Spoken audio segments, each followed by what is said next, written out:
Hello my dear student, आप लोगों का फिर से एक बार स्वागत करता हूं, अभिनंदन करता हूं, इस्तकबाल करता हूं। मैं केजीएफ सर आपके और हमारे प्यारे से परिवार टॉप तक में। चलिएगा तो करंट अफेयर्स का धुआंधार रिवीजन करते हैं स्टार्ट। तो आज की करंट अफेयर्स में आपको क्या मिलने वाला महत्वपूर्ण, आइएगा देखिएगा। ठीक, चलिएगा। तो सबसे पहले तो मैं आपको बताना चाहूंगा कि राहुल सर का जो है बच्चे, ये मैथ का एक क्रैश कोर्स है जो कि 20 डेज 20 चैप्टर को कंप्लीट कराता है। अगर आपको आवश्यकता लगती है तो आप आरआरसी ग्रुप डी के लिए इस बैच को परचेज कर सकते हैं, और इस बैच को आप जो है टॉप तक ऐप से परचेज करेंगे, जो कि आपको गूगल प्ले स्टोर पर मिल जाएगा। अन्यथा आपको डिस्क्रिप्शन में इसकी लिंक मिल जाएगी, जहां से आप इसे डाउनलोड कर सकते हैं। ये हमारे व्हाट्सएप नंबर और कॉलिंग नंबर है। अगर आपको कोई भी प्रॉब्लम होती है, ठीक, तो आप इन पे अपनी समस्या का समाधान कर सकते हैं। चलिएगा, तो आज की क्लास का पहला क्वेश्चन आपके सामने हाजिर है। ठीक, चलिएगा। तो हाल ही में किस राज्य सरकार ने 300 ग्रामीण औद्योगिक पार्क स्थापित करने की घोषणा की है? तो इसका राइट आंसर है छत्तीसगढ़। क्या है? छत्तीसगढ़। देखिएगा, ठीक, तो छत्तीसगढ़ राज्य सरकार ने ग्रामीण औद्योगिक पार्क की स्थापना करेगी।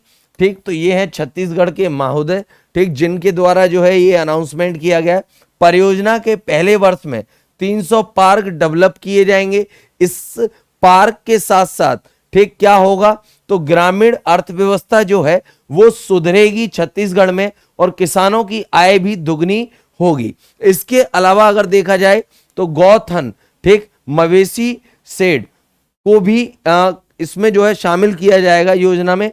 और ये योजना जो है, ठीक, कब लॉन्च की जाएगी? तो गांधी जयंती को लॉन्च की जाएगी, अर्थात 2 अक्टूबर को लॉन्च की जाएगी। अब इस तरीके का जो पार्क है वो सबसे पहले छत्तीसगढ़ में किस जिले में स्थापित किया जाएगा? तो कांकेर जिले में स्थापित किया जाएगा। और किस गांव में स्थापित किया जाएगा? तो कुल गांव में स्थापित किया जाएगा।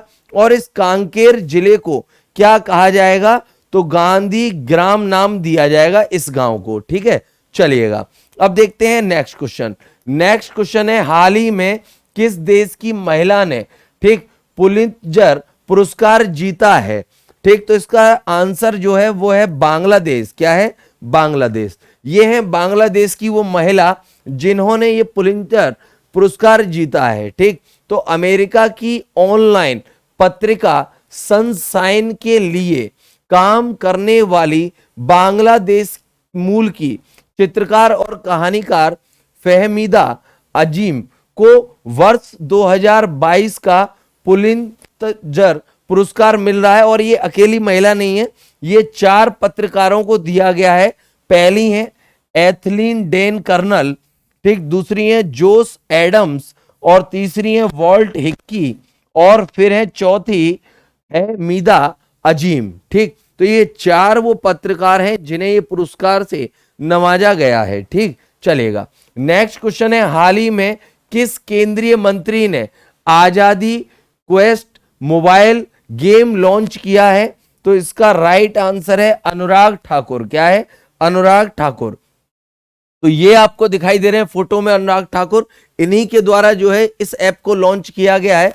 तो मैं आपको बता दूं अनुराग ठाकुर जो है वो किस पोस्ट पर हैं? तो अनुराग ठाकुर जो है केंद्रीय सूचना तथा प्रसारण मंत्री के पद पर हैं प्रेजेंट में। और इन्होंने ही आजादी क्वेस्ट मोबाइल गेम को लॉन्च किया है। और इसको लॉन्च करने के पीछे कारण क्या है?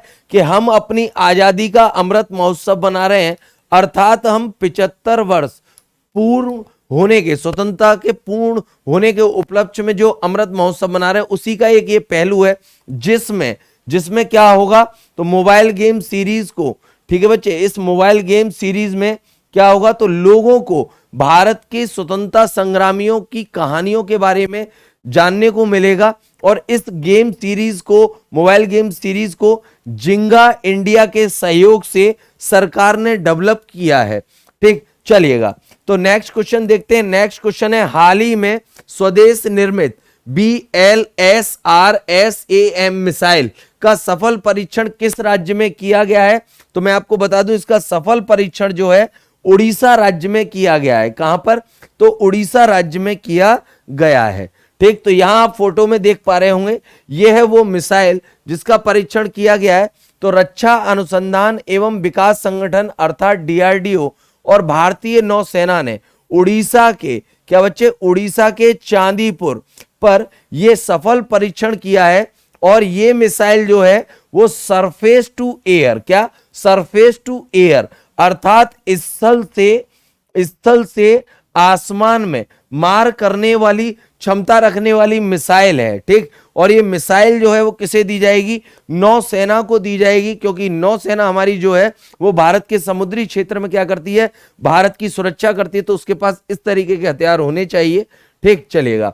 नेक्स्ट क्वेश्चन है, हाल ही में कृषि कारोबार कंपनी गोदरेज एग्रोवेट, ठीक, गोदरेज एग्रोवेट ने पामा तेल, क्या, पामा तेल की खेती को बढ़ावा देने के लिए किस राज्य के साथ समझौता नहीं किया है? अर्थात यहां कहने का मतलब यह है, ऑप्शन में 3 राज्य ऐसे हैं जिनके साथ समझौता किया है, एक राज्य ऐसा है जिसके साथ समझौता नहीं किया है। तो वो एक राज्य है आपका मेघालय, क्या है? मेघालय। तो मेघालय के साथ समझौता नहीं किया, बाकी का असम, त्रिपुरा, मणिपुर के साथ समझौता किया है। तो ये वो फल आपको दिखाई दे रहा होगा जिससे हमें पामा तेल प्राप्त होता है।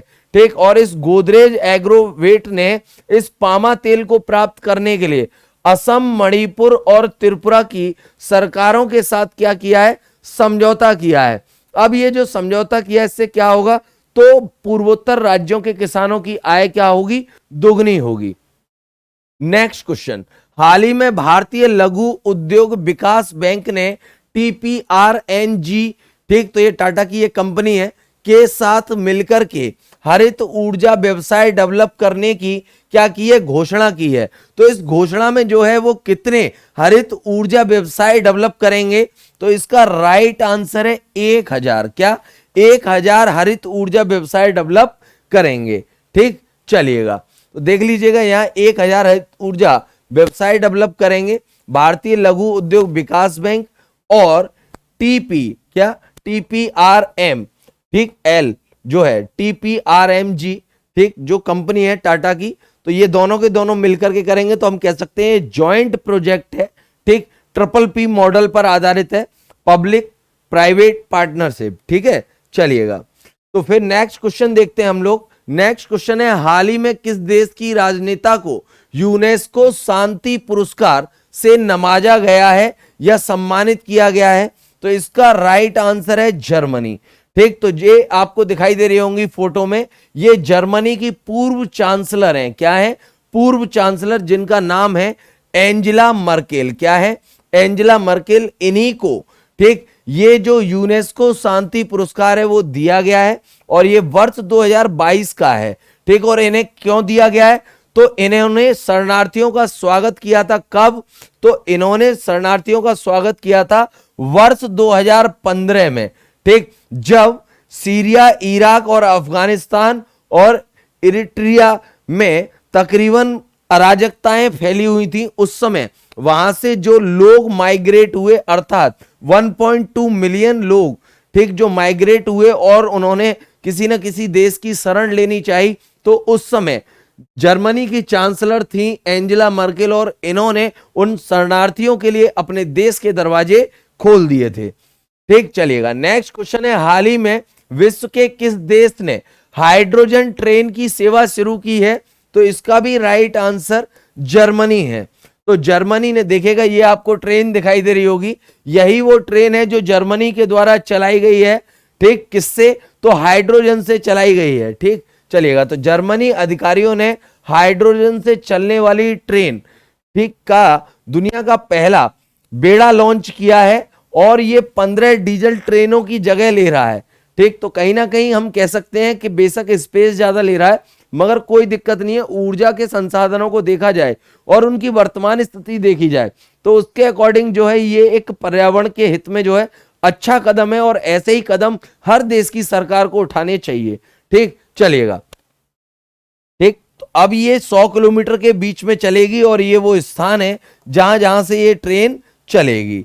ठीक है, चलिएगा, नेक्स्ट क्वेश्चन है, हाल ही में bank of America securities India की रिपोर्ट के अनुसार वर्ष 2025 तक भारत में राष्ट्रीय राजमार्ग अर्थात NH की लंबाई कितनी होगी? तो इसका राइट आंसर है 1.8 लाख। ठीक है, चलेगा। तो ये जो देश है हमारा भारत, ठीक, इसमें जो है राष्ट्रीय राजमार्गों की लंबाई का अनुमान जो है वो कितना बताया गया है, 1.8 लाख बताया गया है। जबकि रेलवे की जो लंबाई है वो कितनी बताई गई है, तो 1.2 लाख किलोमीटर बताई गई है। और ये अनुमान जो है किसने दिया है, तो bank of America securities India की एक रिपोर्ट में ये अनुमान जो है जारी किया गया है। ठीक है भाई, चलिएगा। अब आते हैं हम नेक्स्ट क्वेश्चन पर। नेक्स्ट क्वेश्चन है, उत्तर प्रदेश सरकार द्वारा राज्य के किस जिले में नाइट सफारी का निर्माण किया जा रहा है? प्रयागराज, वाराणसी, लखनऊ या गोरखपुर? तो इसका राइट आंसर है लखनऊ। क्या है? लखनऊ। तो ये है उत्तर प्रदेश के मुख्यमंत्री योगी आदित्यनाथ। ठीक, तो आप सभी इन्हें जानते ही होंगे। तो उत्तर प्रदेश के मुख्यमंत्री योगी आदित्यनाथ ने प्रदेशवासियों को क्या दिया है, तो इन्होंने भैया देश का पहला नाइट सफारी दिया है। ठीक, अब बात करें तो देश में ओपन सफारी तो 13 हैं, मगर अभी तक नाइट सफारी नहीं है। और नाइट सफारी जो स्थापित हुआ किया जा रहा है वो उत्तर प्रदेश में किया जा रहा है। उत्तर प्रदेश में कहां, तो लखनऊ में, जो कि उत्तर प्रदेश की कैपिटल है या राजधानी है। ठीक है, चलेगा। अब यहां पर जो नाइट सफारी जो डेवलप की जा रही है, ये किस मॉडल पर डेवलप की जा रही है, तो सिंगापुर में एक नाइट सफारी है, उसके मॉडल पर जो है लखनऊ में ये नाइट सफारी आपको देखने को मिलेगी। और यहां पर आपको जैव विविधता पार्क भी देखने को मिलेगा। ठीक है, चलिएगा। फिर हम बढ़ते हैं नेक्स्ट क्वेश्चन की ओर। नेक्स्ट क्वेश्चन है, ओणम का त्योहार किस राज्य में मनाया जाता है? तो यह मनाया जाता है केरल में। कहां पर मनाया जाता है? केरल में मनाया जाता है। ठीक, तो ये है वो देवता जिनकी पूजा की जाती है ओणम के त्योहार पर केरल वासियों के द्वारा। इसके अलावा ये जो है दक्षिण भारत के कई राज्यों में त्योहार मनाया जाता है। आइएगा जानते हैं इस त्योहार के बारे में। तो ओणम का त्योहार जो है ये दक्षिण भारत में खासकर केरल के बहुत धूमधाम से मनाया जाता है। केरल में बहुत धूमधाम से मनाया जाता है। ओणम को खास तौर पर खेतों में फसल की अच्छी उपज के लिए मनाया जाता है। ओणम को मनाने के पीछे पौराणिक मान्यता है। ठीक, कहा जाता है कि केरल के महाबली नाम का एक असुर राजा था। ठीक, क्या था? असुर राजा था। उनके ही आदर सत्कार में ओणम त्योहार मनाया जाता है। क्या मनाया जाता है? ओणम त्योहार मनाया जाता है। और ओणम पर्व का खेती और किसानों से गहरा संबंध है। ठीक, तो ये जो है प्रभु जो है, देवता जो है, ठीक, ये क्या करते हैं, तो फसल की सुरक्षा करते हैं। ऐसा केरल के किसानों का मानना है, उनकी आस्था है। ठीक, तो इसलिए केरल वासी जो हैं इस त्योहार को मनाते हैं। ठीक, और ओणम त्योहार की बात करें तो ये केरल के अलावा आपको तमिलनाडु में भी देखने को मिलेगा। इसके अलावा आप दक्षिण भारत के कई राज्यों में देखने को मिलेंगे। ठीक, अब बात करें मलयालम और सौर कैलेंडर के अनुसार जो है ये जो ओणम त्योहार है वो इस वर्ष कब मनाया जाएगा, तो ये मनाया जाएगा आपका 8 सितंबर को। कब मनाया जाएगा? 8 सितंबर को मनाया जाएगा। ठीक, चलेगा। तो डियर स्टूडेंट, अगर आपको क्लास अच्छी लगी हो तो प्लीज इसे लाइक करें, शेयर करें। और भाई जिनने हमारे परिवार टॉप तक को सब्सक्राइब नहीं किया है, भाई चैनल को सब्सक्राइब जरूर कर लें। ठीक, तो भाई यहां पर जो है आपके लिए करंट अफेयर्स की क्लास जो है डेली यही फॉर्म में आएगी। ठीक, तो इसे अब स्वीकार कीजिएगा। ठीक, चलिएगा। मिलते हैं आपसे नेक्स्ट क्लास में। तब तक के लिए जय हिंद, जय भारत, राधे राधे, राम राम, जय महाकाल बच्चों।